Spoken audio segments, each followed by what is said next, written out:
All right, good morning from Hawaii. I am starting podcast. I think it's number 6 or 7. I'll have to check. Sorry, I missed last week's. It's been a lot moving over here, chasing the dream, the Ironman dream. So I'm thinking about why I'm doing these podcasts. Again, I'm doing them for 3 reasons. And the first one is probably just being honest and being real about businesses to make money growing a podcast, because they're definitely popular. The second one, I believe, is I feel like I can really inspire people and give back. And I've got 4 decades of experience now having success in a couple different sports and businesses.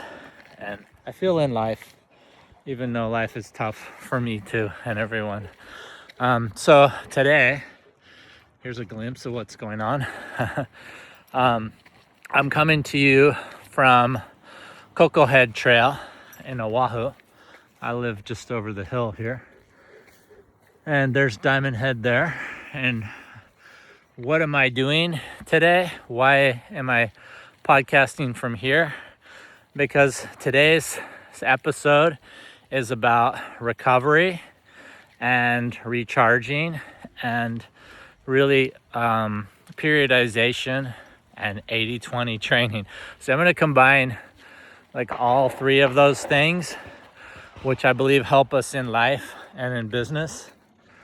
And so why am I doing a pretty extreme recovery hike today that has 1,300 steps?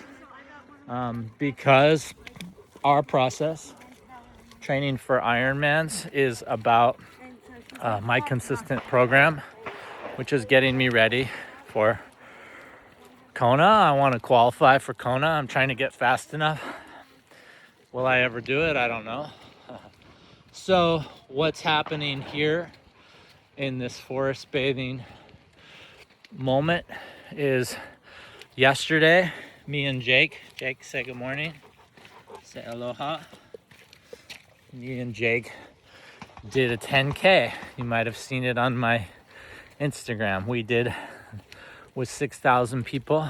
We ran a 10K in downtown Honolulu and Waikiki, and it was beautiful and it was pretty intense. I mean, 4 a.m. wake up for pouring flood rains, driving out from my place, not knowing what was coming.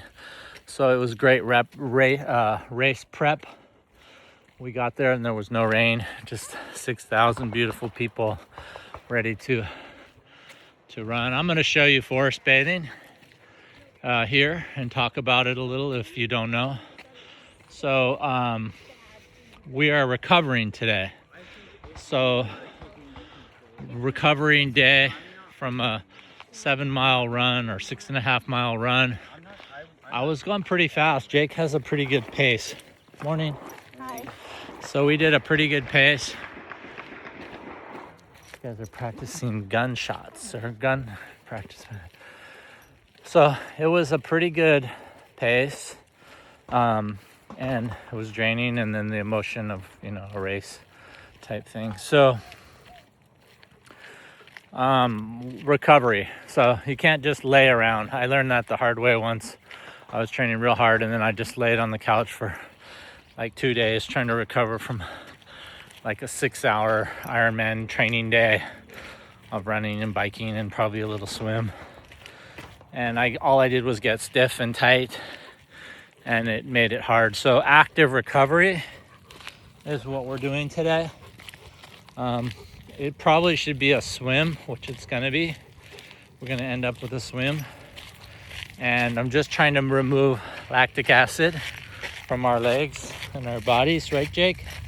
We're drinking a ton of water. Jake's been drinking bowls and bowls of ice water. And we are active. So we're doing, recovery is just as important as putting in the work. And so that's kind of the point number 1 for business, for sports, for life, relationships. I think it's all about pacing and recovering. And if you want to take it further, you can look up periodization, which is sort of a path to, to get to the top. The path isn't like this. It's like this: up, up, up, down, up, up, up, down, a little higher, down, a little higher, down, a little higher. So the graph still goes like that. But if you don't have these recovery days and long recovery days, that's when you build, right? Mentally, physically, emotionally, in everything in life. So this is getting motivation. Okay, here we go, Jake. Only 1,300 of these today. This is probably a really extreme recovery day. I mean, this is hard. I did this once and it was brutal with a hiking group and some friends. We're gonna just do it easy today. We're not gonna make it to the top. I have to pick a friend up in a little bit, but it's gonna be a light recovery. And having ego to not go to the top of this mountain is very elite. It's very high level. Only pros have enough confidence to say, I don't need to prove anything to anybody. I don't need to go to the top just to prove that I can go to the top.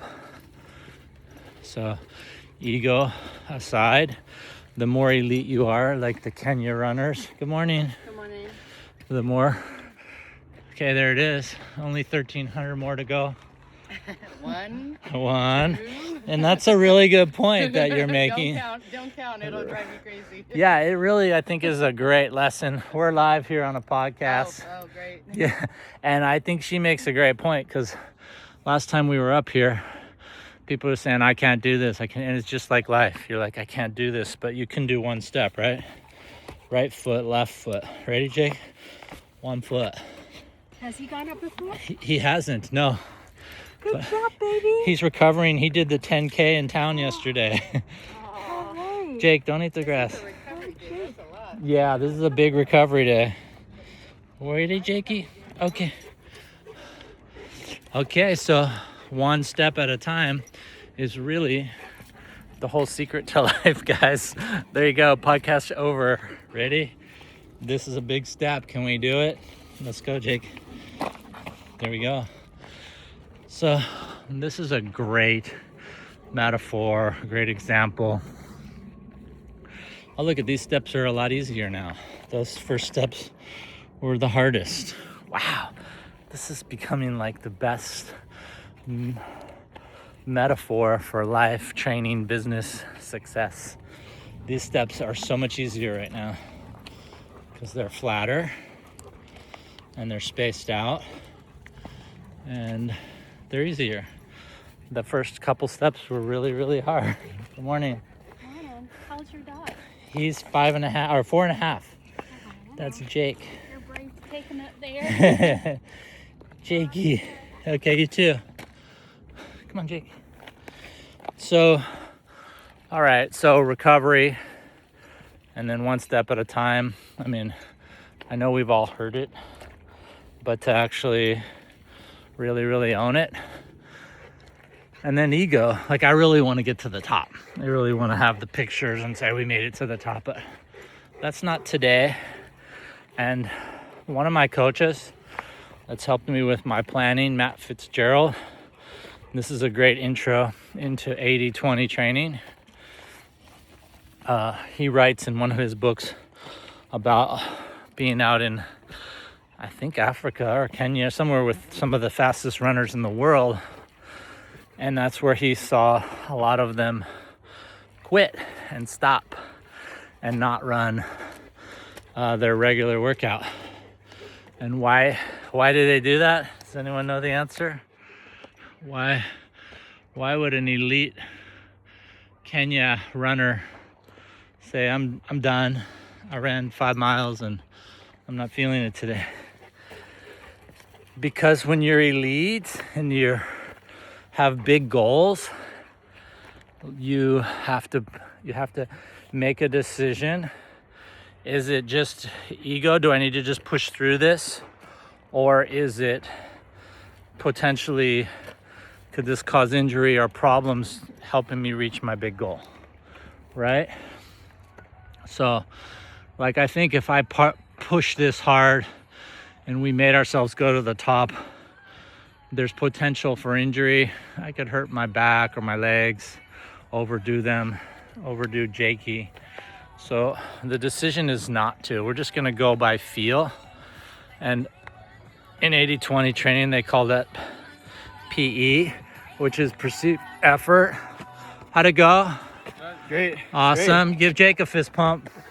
Oh. You gotta give Jake one. Jakey, fist pump or a pat for luck. All right. Good luck, guys. Good job. Good luck. Good job. Thanks. So great.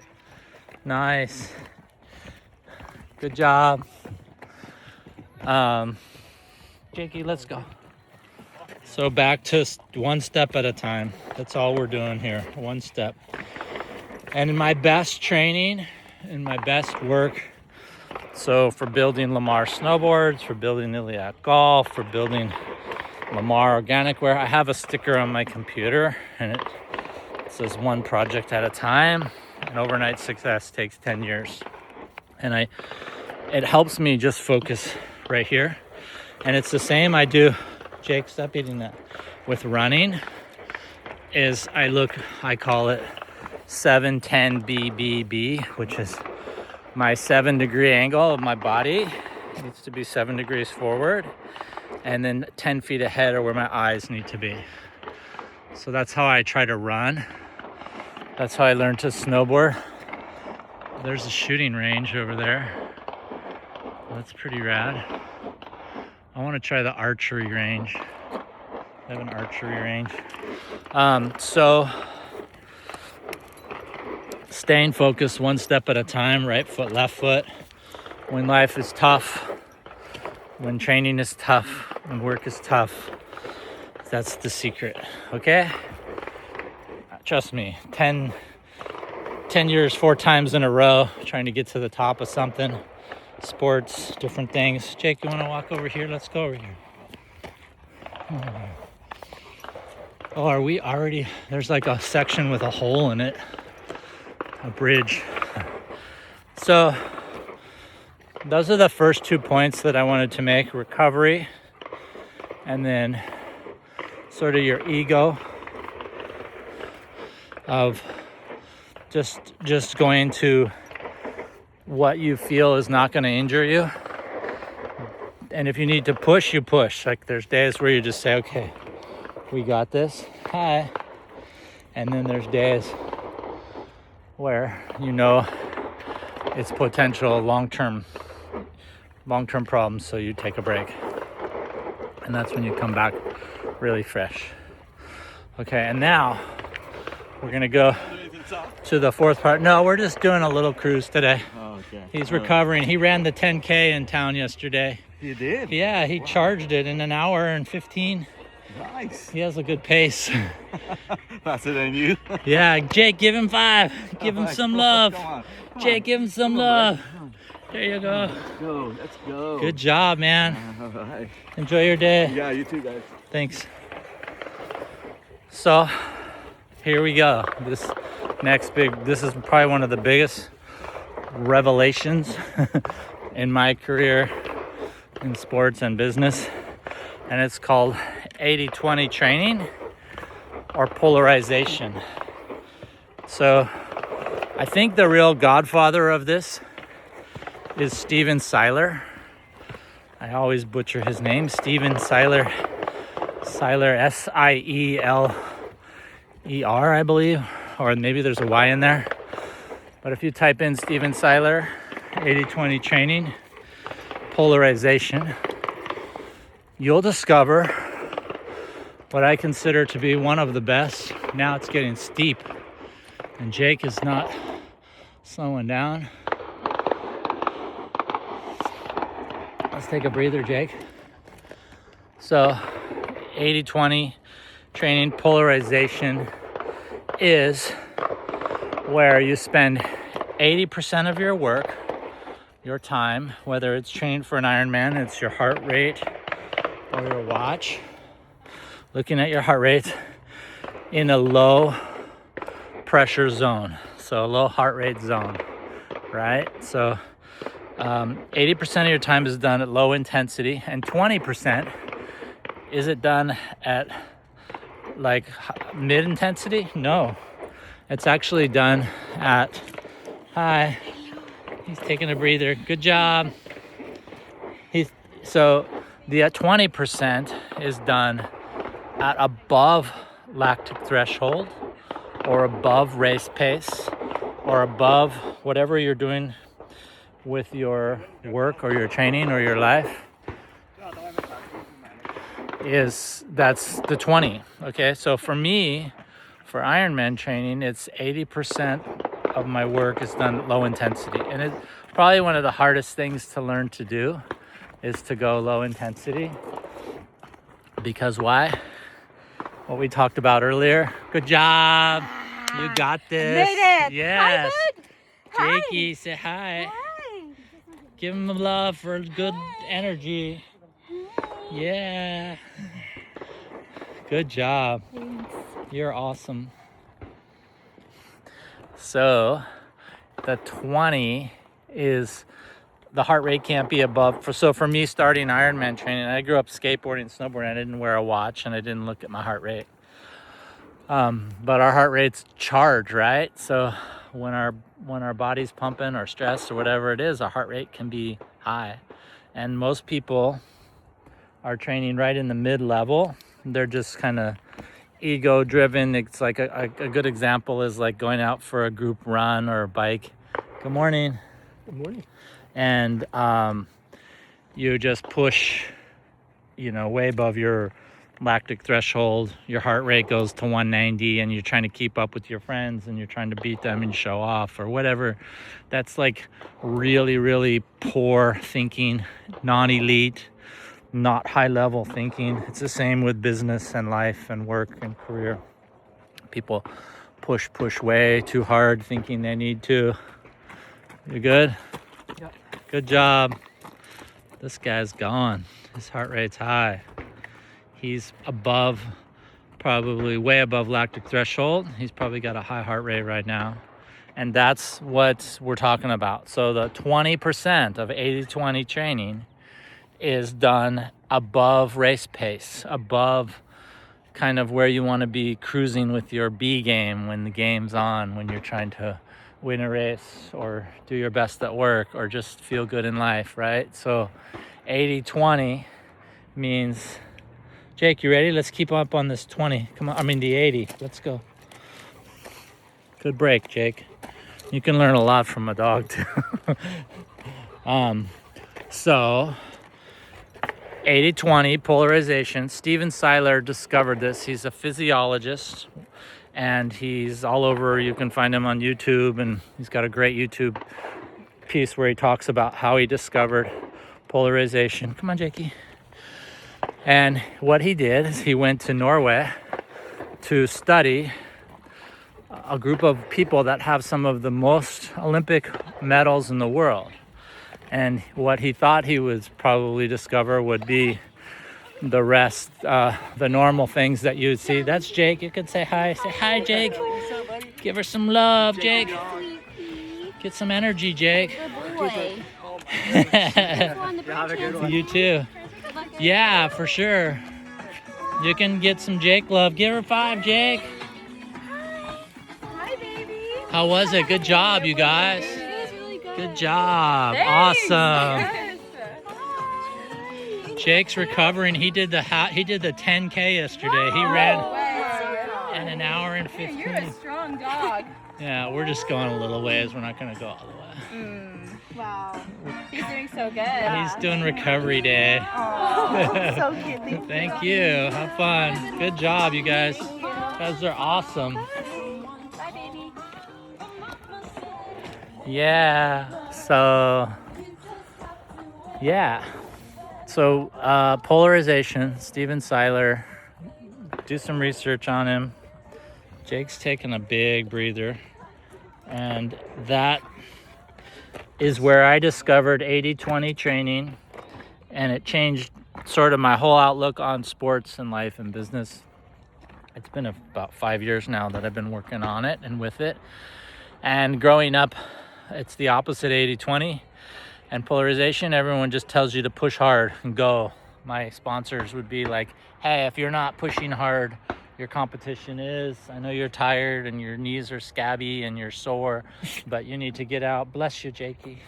Good job, bud. Thank you, man. Amazing. Did I you like make your it? dog. Awesome. That's Yeah, it's Jake. up the top. Jake, Nice give to him meet you, 5. Give him 5, Jake. Say hi. Good job. You're awesome. Thank you. You too, man. Thank you. Have a good day. Thank you. So I discovered it when I started my Ironman journey. And I hope you're discovering it here today if you haven't already heard about it and not on it. So what it means is, just like I said, 80-20 training, and I switched from sort of some regular American go hard coaches, good job you guys, There you go. to polarization and 80-20 training, which changed everything.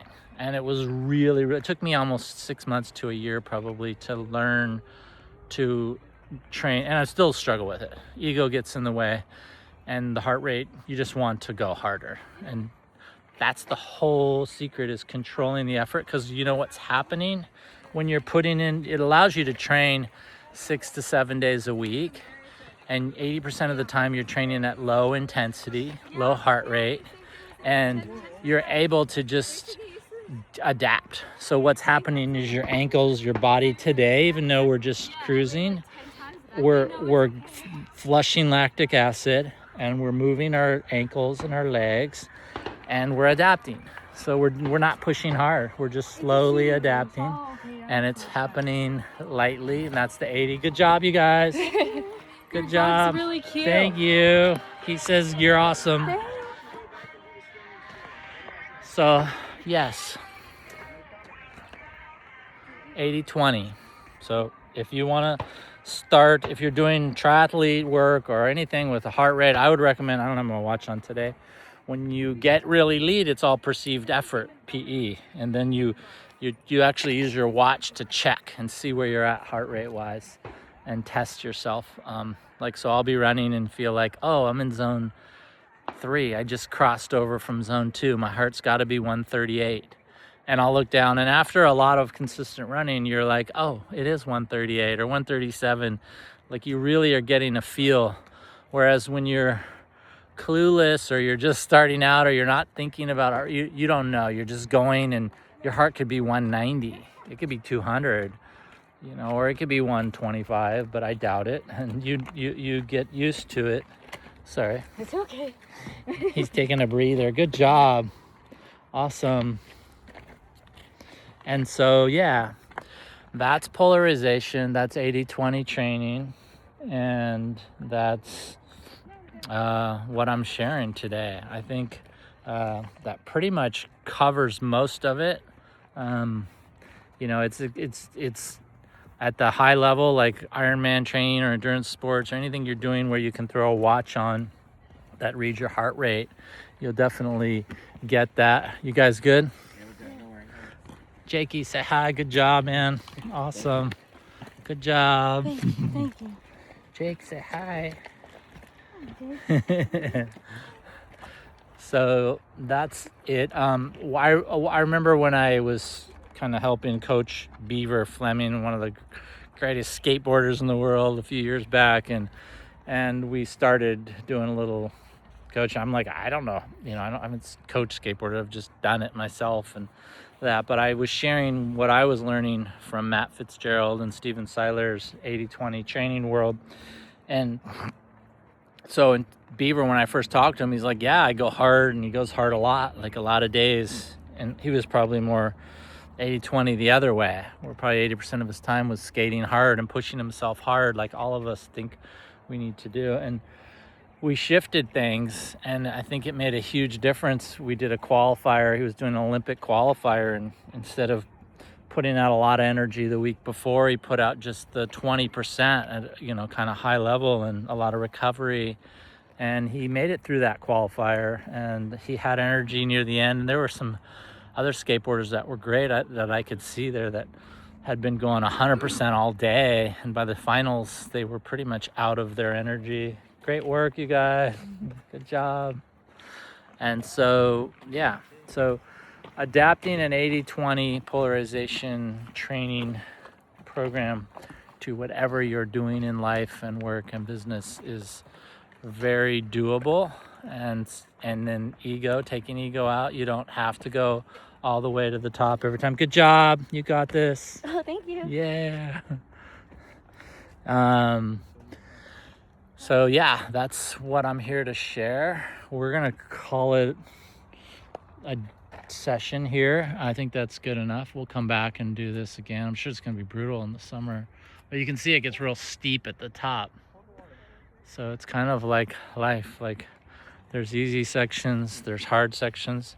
And I love this because the first steps are the biggest and hardest here, and that's like anything in life. So go take your first big step if you want to try polarization and 80-20 training. Look into it, see how it can help you recover. Good job, you got this. Yeah. Good job. Good job. Yeah. So that's pretty much it. Thank you for watching my episodes. I'd like to thank my sponsor, LaMar Organic Wear, for making organic active wear. So I'm wearing LaMar Organic Wear. You can get it at LaMar. Let's see if I'm doing my commercial right. You can get it at lamarorganicwear.com, and that's our logo. And it's my brand, and I'm designing products that are nature organic, nature certified organic, and non-toxic. And it's I feel like another high level, high frequency, healthy way to live your life, and we're dyeing it with plants and vegetables. So thank you, LaMar. Good job, you got this. Your back's so Awesome. Jakey, say hi. Is he okay? Yeah, he's good. We're not going all the way. We're just cruising. He did the 10K yesterday in town. So we're just doing a little light, easy recovery walk. You guys Yeah. got it. Yeah, you too. Where are you from? Utah. Awesome. Good Yeah, job. nice to Take meet it you. easy. Okay, so that's going to wrap it up. Thanks, LaMar Organic Wear, our sponsor. And I hope you enjoy this episode. Please share it so I can reach my goals of having this big, great podcast and having the ability to share my decades of experience and wisdom with everyone. So I hope it helps, and thank you, and message me, and let's go.